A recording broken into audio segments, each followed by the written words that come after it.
Most planners and to-do lists end up leaving you overwhelmed and stuck.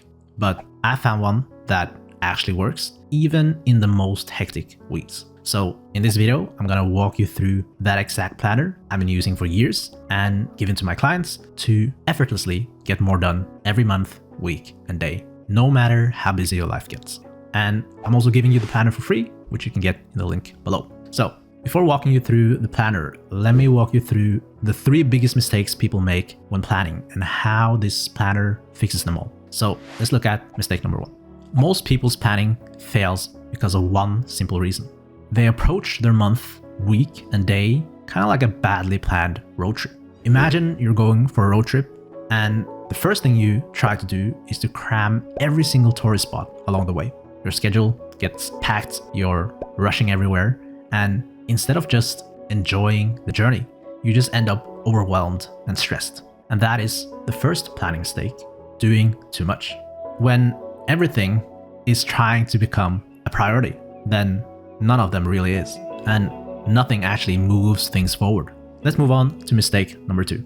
Imagine you set your destination on your GPS, but barely look at it again. You end up taking the wrong turns and you don't realize until it's way too late and you have to drive back and get back on track. That is the second planning mistake. In practice, that would mean that you would get so caught up in the daily task that you lose sight of your long-term goals. And as a consequence, you just end up busy, but busy doing the wrong things. And the last mistake, before I show you the planner that solves all of this, imagine you're going on this road trip again, and your attitude is that you need to visit every tourist spot. It's like you need to do it. It's an obligation, right? Then it's not gonna be so fun or lightheaded anymore, right? You're almost just checking off boxes.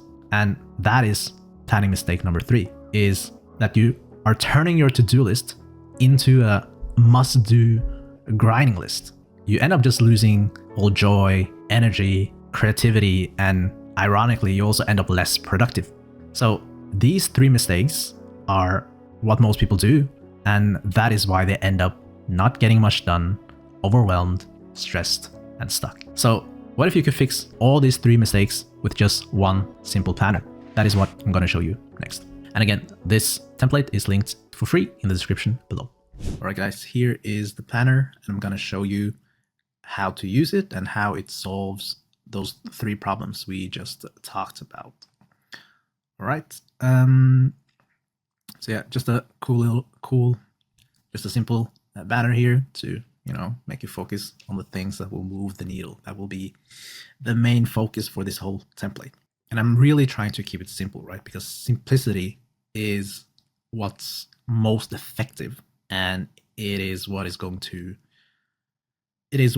make you use it, right? If it's too complicated and too overwhelming, even though it might be good, you'll just stop using it. Like it's too complicated, right? So this one is very simple and very effective. The first mistake that most people made was that they're doing too much things, right? So how this one solves that is through these questions. So these questions are trying to solve the same thing, which is trying to figure out the 1, 2, or 3 key tasks you should focus on for the day. All right. So maybe you resonate more with this question than this, and you can start to use that more, right? But in the beginning, I would advise you to go through all the 3 questions just to see what answers it gives you, right? So let's say at the start of the day, you go through that, and then maybe you write in task 1, task 2, right? Ideally just 1, right? And then you only focus on that. But let's say you end up with like 3 or 4 tasks, right? This is not good, right? Because now you're ending up with the same mistake that most people make, which is that they do too much. So I will limit this to only 3. And then what I would do is for task 4, let's say you listed out 4 tasks and you kind of prioritized, right? Then for this task 4, I would put it here in the bonus task, right? So the bonus task, only touch these after finishing the above task, right? These bonus tasks, you don't really need to do them for the day because they are not that important. These 3 are the most important. Actually, it's just this one, right? And after finishing that, you do this. And after finishing that, you do this. Like, you're not, like, this is the main focus, right? So this is how this planner solves that problem of doing too much, right? Mainly through these and being disciplined about only having 1, 2, or 3 tasks here, ideally just 1. And then anything above 3, you move it here. And then you look at these as only bonus tasks. Like, if you want to do them, you can do them, but they are not needed, right? Yeah, and some simple technicality here. You can just add this one, and then it will add a task, or you can just simply continue the numbering, however you want to do it. Okay. So that was the first mistake with doing too much. The second mistake is the thing related to losing sight of your long-term goals, right? A lot of people, they only have like a list for today, right? And this makes it easy to kind of forget the long-term goal. So what I have done is that I'm also showing the week and the month here. And the reason I'm doing that is because now you can easily see a bit longer, right? And you can easily see if the task you're doing for today is aligned with the most important task for the week, right? So for the week and the month, you would, for example, at the beginning of each week or each month, you type in the most important thing for that month. And then when you look back at your week and you type out those tasks, you can see if those tasks are aligned to this one, right? Because if it isn't aligned, then it's really just a waste of time. You're procrastinating, right? You're doing tasks that are not moving the needle, right?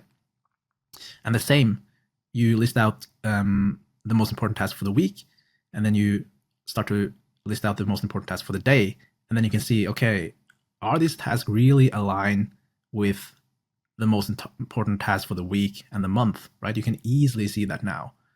And if they aren't, you have to cut it out, right? You have to do the tasks that are aligned, right? So this setup makes it very easy to spot it, and you don't lose sight of your long-term goal, right? And I found this to be a good balance in terms of today, the week, and the month.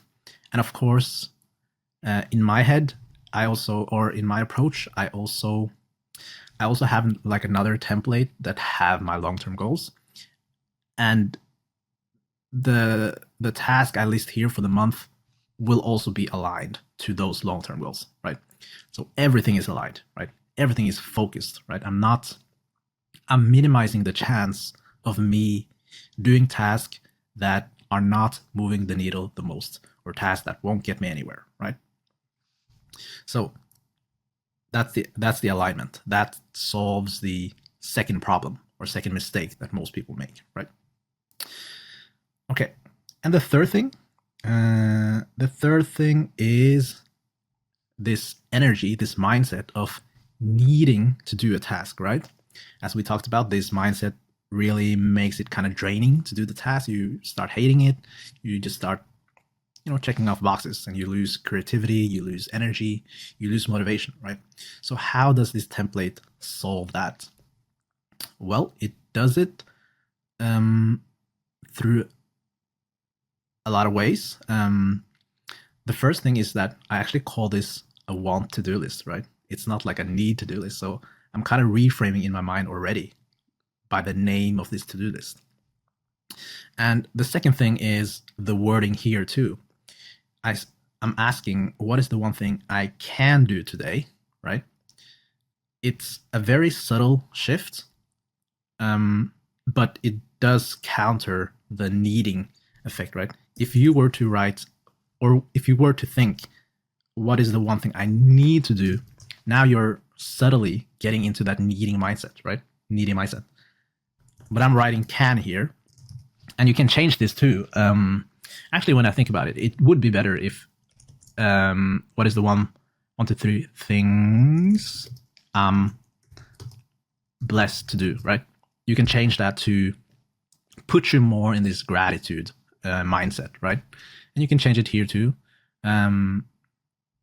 Blessed to do, you can choosing what is one? Yeah, you can choosing, right? Maybe this is the best one actually. It's the best middle ground. But if you like, you know, blessed, want to, choosing, you know, this will counter the needy mindset that most of us get into after working for a little, right? Working for a while. So actually, I'm gonna do that here. What is the one I'm choosing?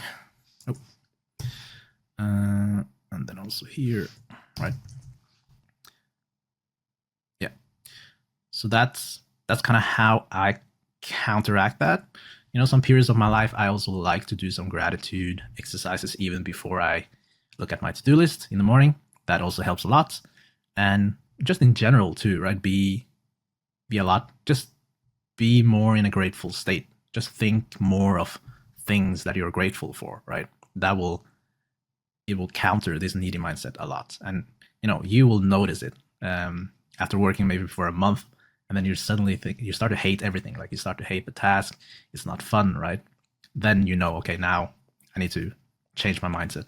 So that's the planner. Grab it in the link below. But here's the thing. Even with a perfect plan, how do you actually execute and get things done? If you want to dig deeper into that, you can watch this next video over here where I'll show you my exact 4-step system for that.